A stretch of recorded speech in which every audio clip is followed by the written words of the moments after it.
Yes, we have to eat food to survive, but who doesn't like food?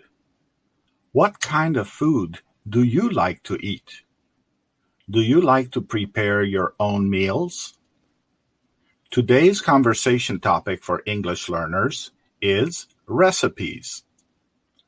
Do you know any cooking recipes you'd like to share? Imagine having a conversation in English discussing cooking recipes. What would you say? What would others say? Here are a few suggestions. You're watching a cooking channel on television with your roommate. You see a show about a recipe you want to try.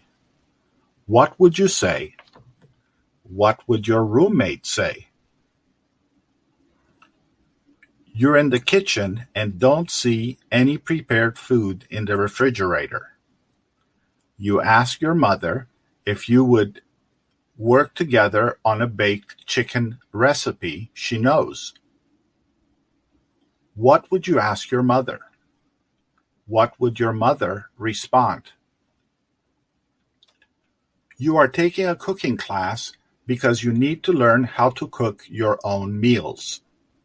The teacher is a chef with lots of experience preparing food in restaurants. What would you ask your cooking teacher? What would your teacher respond? Many people learn recipes from their families so they can cook them themselves. Some people learn new recipes from recipe books. Do you know many cooking recipes? Which ones?